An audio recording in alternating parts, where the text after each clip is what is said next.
work with Darrin. And you might be asking yourself, what does USB have to do with web app security? And the answer is absolutely nothing. This was just a fun project for us. We're not releasing any new products or anything of that nature. All right, real quick, I just want to make sure that everyone's clear on what it is that we're going to present today.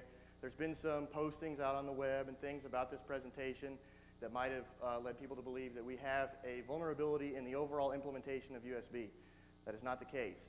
What we have are we are going to be able to target some Windows-specific drivers that are installed by default on every Windows operating system 2000 and later, and we will target those. This same device that we have, however, is USB 2.0 compliant and can be tested against Linux, OS X, whatever you want to test against to look for issues in drivers in those operating systems as well. Anyway, moving on. This is where the presentation would generally have started. So who wouldn't plug these devices in, right? You show up for work, there's an empty cube next to you, there's a really cool optical USB mouse sitting in that cube and no one else there. You might say, my IT guy probably left that there for me. I think I should take it, right? Or a new USB keyboard, or someone hands you a USB thumb drive, says, hey man, check out these files, you're going to want to see what I got here, plug that in. The problem is they could be owning you. What we're going to show you are a couple of different devices that are able to execute code upon insertion into a PC. Some of the things we're going to show you are some OS level issues, USB Autorun from a memory stick.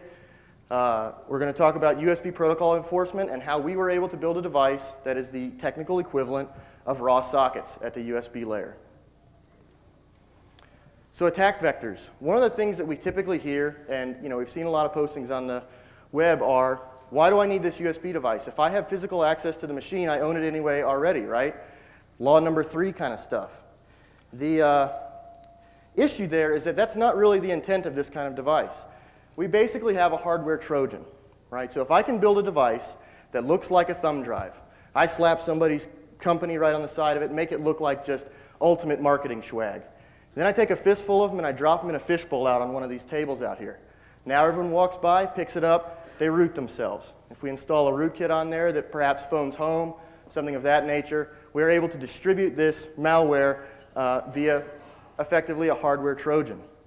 The cool thing about this type of attack as well is, let's say you go and you pick up one of these thumb drives, you plug it in, you get the newest pictures of Paris Hilton, whatever. You upload those onto your thumb drive and you want to show them to your buddy, but you don't want to email them because you don't want to get caught sending pictures of Paris Hilton across corporate email. So you take your thumb drive and you hand it to them. Say, hey man, plug this in, check out what I got there. We now have the effect of a sneaker net worm. Very similar to the floppy viruses of the 80s, very same type of attack. We do get the walk up and own attack vector as well. So a lot of people say, again, if I've got physical access to the machine, why do I need this USB thumb drive? I could just boot off a CD. I could hit it with a sledgehammer. I could just steal the hard drive out of it. Well, think of it this way, right? Say we're walking around a retailer, Best Buy, Circuit City, one of those things. There's point-of-sale stations all over the store, right? How many times have you walked by and said, hey man, that thing's running XP. Awesome, right? So you don't want to be standing in the middle of a store with a sledgehammer, right? Or a power drill pulling out a hard drive. You could actually effectively, though, walk right up, slip a USB thumb drive in, let it sit there for 10 seconds, pull it out, walk away. And in effect, install some type of software that records every credit card transaction that's gone through that machine, whatever you need.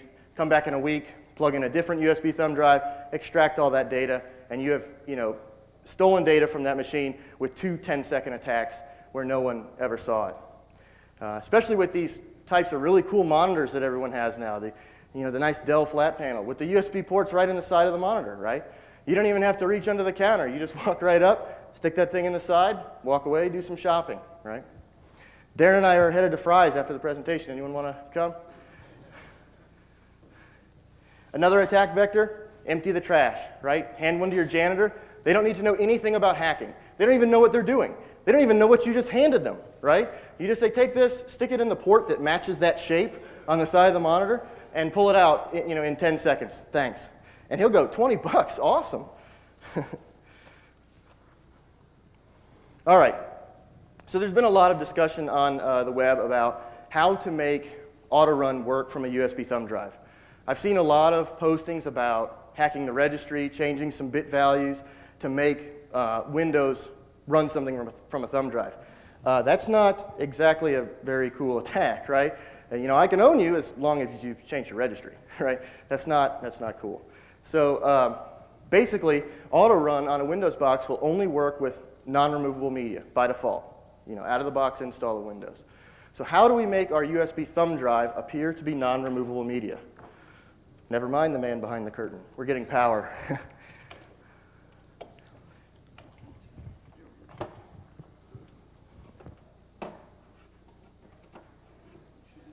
Perfect. Thank you. All right. Okay, so many USB thumb drives or USB controllers support what is called in-system programming. In-system programming allows you to insert the thumb drive into your system. It comes with a client piece of software and allows you to basically reconfigure the device. The reason that they came out with this type of technology is things like authentication tokens, USB thumb drives that are meant to, you know, two-factor authentication. If there's ever a firmware upgrade that's needed for that thumb drive, they don't want to have to ship you a whole new thumb drive to make that work. So what they do is they embed an in-system programming client into their piece of software, and that way if there's a firmware upgrade, they can actually deploy the firmware upgrade as part of a software patch. So it comes down to your client, you use the in-system programming client, it updates your thumb drive. I use the same procedure to go ahead and make my thumb drive tell Windows that it's something other than a thumb drive. So what would we be able to do with this? With Autorun? It works okay for the hardware Trojan or sneakernet worm approach. Person's already sitting at their workstation, they know nothing of it. They go ahead and plug it in, they have that code executed. It's not totally reliable for the walk-up and own. Autorun does not work on a locked workstation. So if you have the workstation locked, you will not be able to execute an Autorun attack. Old concept, new packaging, right? We all saw this in Windows 95 with people creating CDs. You know, hey, check this out. It's, you know, Metallica. No, it's not. It's owning your box, right? Same concept, just a new package. So in this particular case, it doesn't look like a CD drive, but your OS thinks it is. So I've got that thumb drive. I'm sure you can't see this.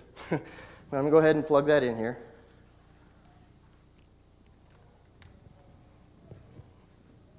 And there we have a window, in case you can't read that, installing rootkit. So thankfully, the author of this rootkit allows us to cancel the install. What a nice guy. Yeah, you even get a dialog box. It wasn't even backgrounded. Okay, let me catch up with myself. So here's why this attack is lame. Okay, the attack is in user space. You know, sure, in Windows, there's plenty of ways to escalate privileges, but we're a device. Why should we be a device that inserts ourselves at the kernel level, comes back up to user space, and then goes back down to the kernel level? So it'd be a whole lot cooler if we didn't have to make that travel. And Autorun must be enabled. You know, this is a security conference. I would say that many, if not the majority of you in the audience here, have Autorun disabled on your laptop. So I would not be able to take my Spy Dynamics marketing swag and install my rootkit. Let's talk about some devices that don't have that type of dependency.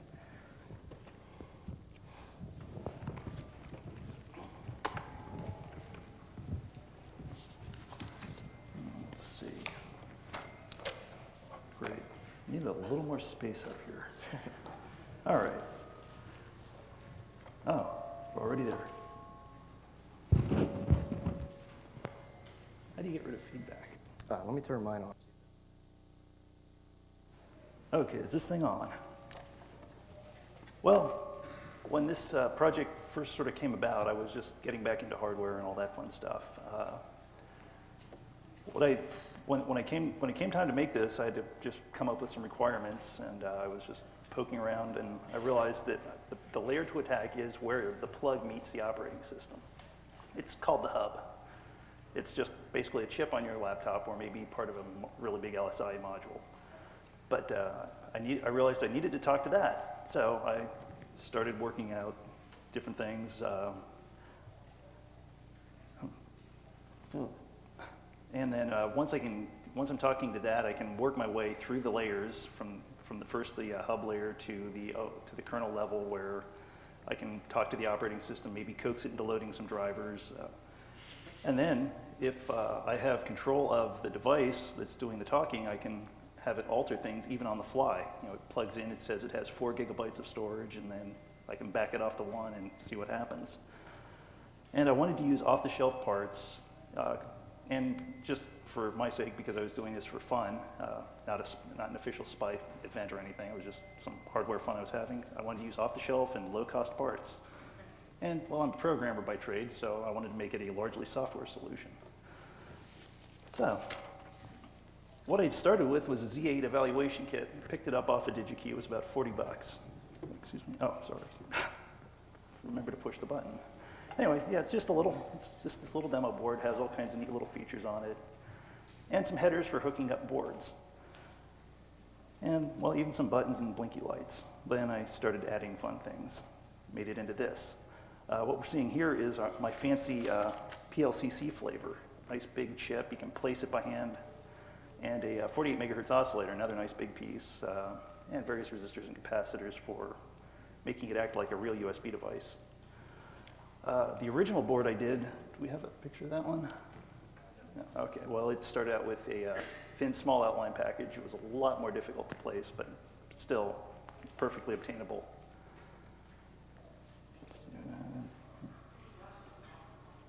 Which way? Oh, sorry. I'll need someone to just smack me on the back of the head and say louder. All right, anyway. But if I can go back here, all it is, you can sort of see it at the bottom there. There is a USB jack, and I even rigged it up for self-power, so you could just walk right up, plug it in. There's for all sorts of chips available out there. A lot of them are by the big name, like Philips and Intel. They're on the USB consortium, all that fun stuff. But they tend to favor LSI, large-scale integration, where the chips take care of just about everything for you. I mean, you just, basically it says, here's your bytes, you have anything to send back, and everything's out of your hands. I tracked down an antique of a chip called the SL811. It was one of the first generation, or this is a second generation chip. It was originally developed by ScanLogic for their scanners in the 95 days, but it relies heavily on the controller CPU. So, with that kind of reliance, that left everything in my hands. When you plug in a USB device, one of the first things that's requested is the VID, vendor ID. You can pick one up yourself for the low price of about $2,000, but don't quote me on that. My goal wasn't to be compliant. And then within your vendor ID, you can then have product ID, so you can have up to 65,000 products. Hey, got rid of that, good. So you can have as many products as you want within that vendor ID, and then between those two values, an operating system can figure out what's just been plugged in. And the idea is they're relatively unique to the device. We got way ahead here. All right. Anyway, and then after the device identifies itself somewhat to the OS, there's some string values that are available.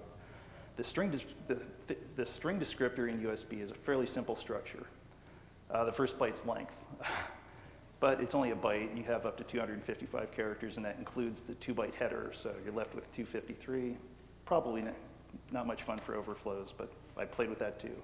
And then after that, you just tag on the string data, which is in Unicode. And then between all these little bits, the OS probably has a good idea of what's just been plugged in and begins to load drivers. But there's a new twist with USB 2.0 called class drivers. It allows for broader definitions of devices, like storage devices and mice and keyboards and video terminals. And the nice thing is those drivers tend to be included with the OS because they were gunning to get compliance, and those devices are required, those drivers are required. And I mean, like I say, there are just classes for everything. I mean, even imaging and infrared things, obviously the mass storage that everyone loves to play with. So, And the class definition is also provided by the device as just another couple of bytes within one of the descriptors it's requested at the startup. Well, my SL811 chip doesn't store them internally. It relies on the host controller to provide them. Well, that sounds like software control for me, so let's see what happens. Well, when you plug in a device, it signals its presence by tying a 3.3 volt signal to one of the data lines. If you use the D+ line, I didn't want to go into this much detail, but since I'm there, USB uses two data lines, D+ and D-. If you tie a 3 volt signal to the D+ line, the host seems to think that a full speed device was plugged in. If you tie it to D-, it thinks it's a low speed, like a mouse. Let me grab this. Excuse me. Sorry. So now, since that signal is just tied between a resistor and a data line, we can throw a switch in line. I use just an ordinary NPN general purpose transistor. Well, transistors are electronic switches. I have an electronic device, so now I can just flip a bit and that device unplugs itself, plugs itself back in under software control. So now I can basically test one thing. If nothing happens, throw the switch, unplugs, we can test something else. All right. We do need to, excuse me, little. We gotta swap the cable out here.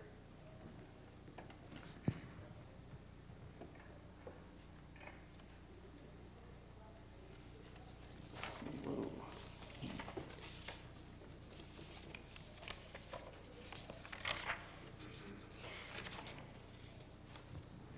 So, I went and just added a little extra code here, and now I have, let's see, I'm going to poke a button at random here.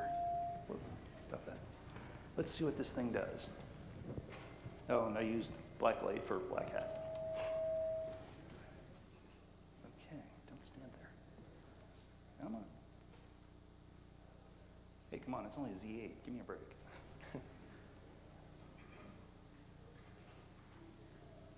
Hey, look at that. Does this look like a CD-ROM? Probably not. Let's see what happens here. What? Ah, rats. Hey, it's a prototype. Give me a break. All right, one more time here.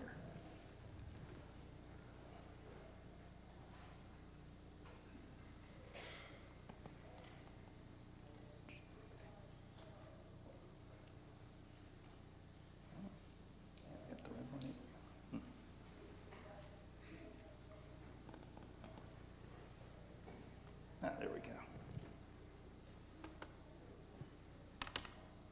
Oh, come on, you didn't want me to do file system too now, did you? But it's an option. Maybe next year. All right. Well, let's see what happens now. I'm going to poke this button. Now the CD disappeared.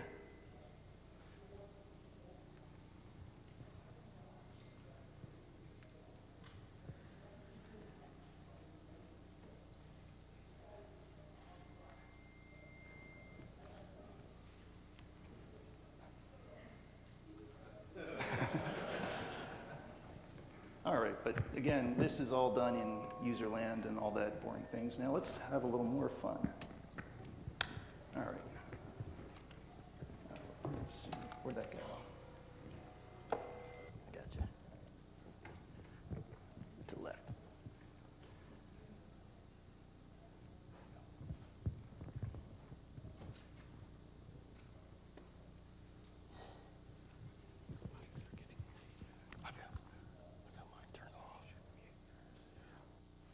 And what I have here is a screenshot of a fuzzing program I started on just to try different things. It just gives you a convenient interface for just picking values. If you want to play with the vendor ID, change it up at the top. Want to play with the product ID or the identification strings, it's over on the side there. And a complete readout of the SL811 status. Just poke buttons, you can update things. I mean, you can't do it. You can't do it yourself, but it's just useful for readout purposes. And then at the bottom was just some more places for picking strings and vendor descriptor values. Well, since I can emulate any kind of device I want. I can pick from the classes or manufacturer-supplied drivers if you know they're present. In the case of the vendor-supplied, if the hardware developer is working closely with the software developer and just says that, hey, it's only got a 32-byte buffer, well, is the software guy going to malloc 32 bytes, or is he just going to char 32, go? So we can exploit that relationship if it becomes available.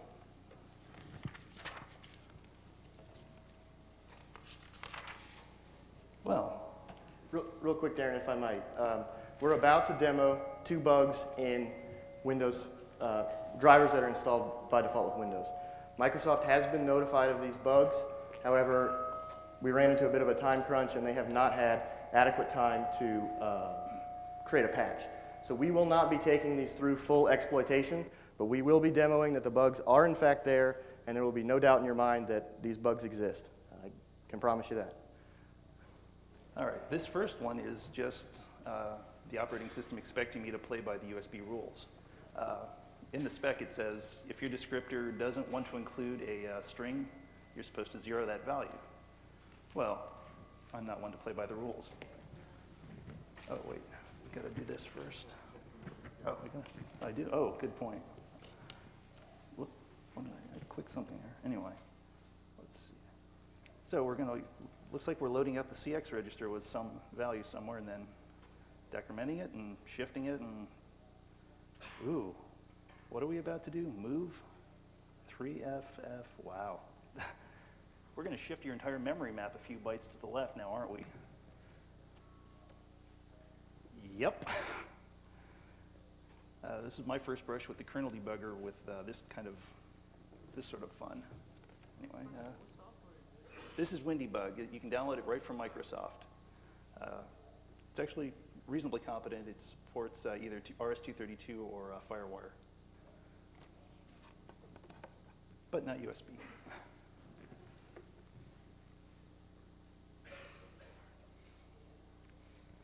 All right. One of you is Ashley. All right. Whoop. Here we are. Let's poke this button now.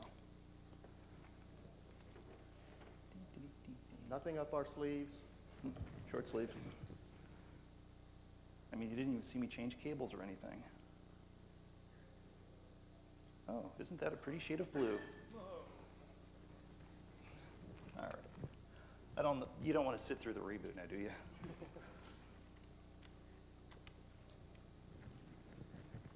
All right.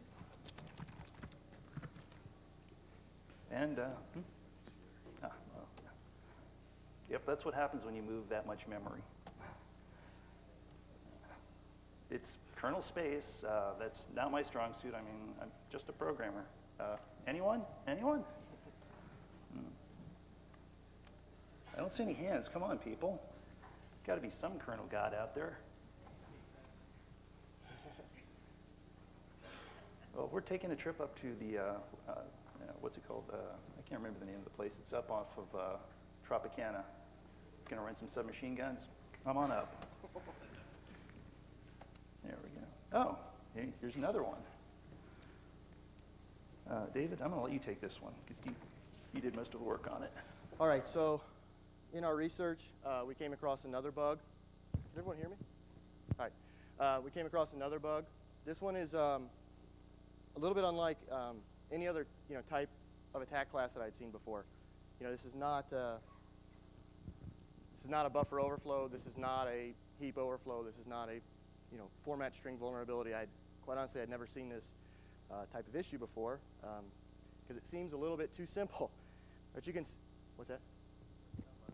Can everyone hear me? All right. So what you can see here is we're going to jump to a pointer plus an offset. That offset is user controllable. So let's jump to somewhere for the purposes of this demo that doesn't make any sense, like a call to free. We're not going to prepare the stack, and we're just going to jump right to free and see what happens. Once again, we'll see a big poof. So if we plug in our USB device again here,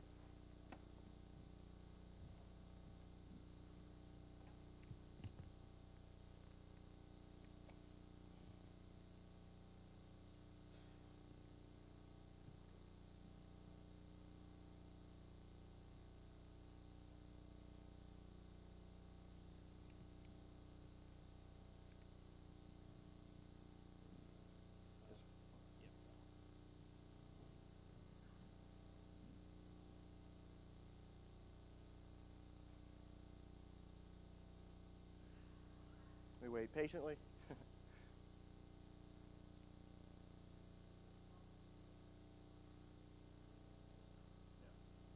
And there we go. That one we didn't even, that one was a little bit mean. All right.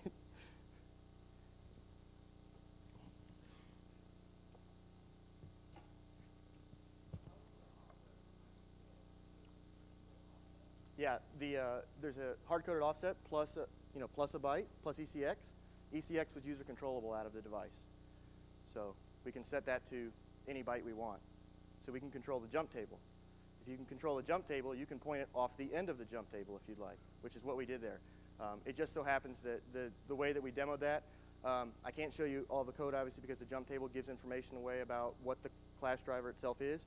But basically what we saw there was let me see if I can, 4 instructions above this call to NT-EX free pool, what you see there, is a jump table. So what we did is we just jumped to the next instruction down off the end of the jump table.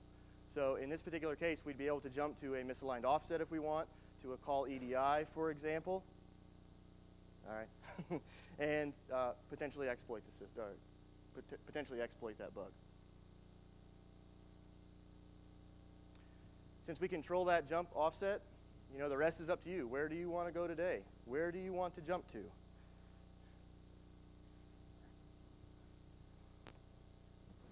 And as I've stated, these drivers are already built into the OS. They're included, but they'll be patched. Okay, well, next, vid++. What do we want to try now? Then there's the hub section of the USB specs, but a hub is such a special device that I didn't even want to touch it. It warrants its own section in the specs, but it would open up a few more attack vectors, like multiple devices and all sorts of just, oh, and a 2006 speech. I guess, see you then.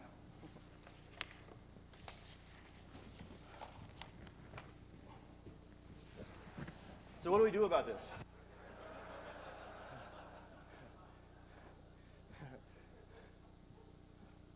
Right.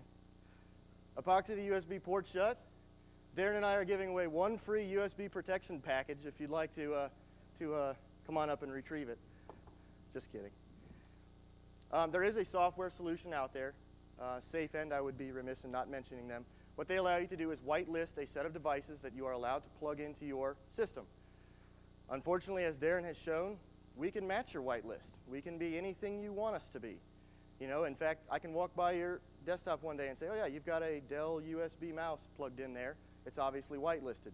Tomorrow, I'm going to come by with a USB thumb drive that says it's a Dell USB mouse. The other issue there is it's very similar to, in the IDS world when you start trying to enforce strict protocol level enforcement, right? No vendor actually abides by protocol, right? And if you start strictly enforcing protocol, you start breaking devices. And on top of that, it's nearly impossible to have protocol enforcement for every single type of device that could exist. You would basically have to have this piece of software that enforces protocol for a SCSI drive, a mouse, a scanner, a thumbprint scanner, right? It's just, the amount of work is unbelievable. So it's a nice idea, and we want to give you some food for thought. We're, as I mentioned, we are not coming out with any type of USB protection software. We came up with our solution. So, but we want to, give you all some food for thought in case it's something, you wanted to research. Software solution to enforce the USB protocol, as I mentioned, very hard to do. You'd basically have to have a kernel level driver that inserted itself and trapped all of those calls to USB and ensured that what it was receiving is exactly what it's supposed to receive. A nice little feature if you were going to do something like that would be to disable Autorun. Duh. A nice hardware solution we also came up with, again, a nice theory, sort of an inline USB device that allows you to enforce protocol, but more importantly, you could have a inline USB device that says, this is my inline mouse enforcer, right? I'm going to plug my mouse into this and then plug this into my laptop. And that way, I know that the only thing that could ever come through this device is a mouse, and thus eliminating a large number of the types of attacks. Again, it's just theory, just a little food for thought. Some references, these are available in your books. These are some of the links that Darrin used when he built his board. You can build the exact board that Darrin built for, as he mentioned, very little money. Anyone in this room can do it. All right. Come on. Let's have it. Any questions? Yes. Did you actually build an exploit, or are you just showing that the system crashes? The question was, did we actually build an exploit, or are we showing that the system crashes? Due to our constraints with Microsoft, we did not build a fully functional exploit. We took it to the point of proof of concept, where it's almost to the point where it's like, okay, just cut and paste your shellcode. We know we have code execution. But I do have a revision 2 firmware on the drawing board. It was part of that and just plain time constraints. I didn't know USB protocol in January. Any other questions? Next. Come on. Well, all right, well, thank you. Thank you.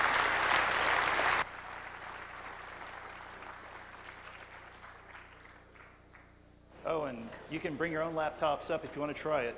2 lines, no waiting. Can I have mine back now? No.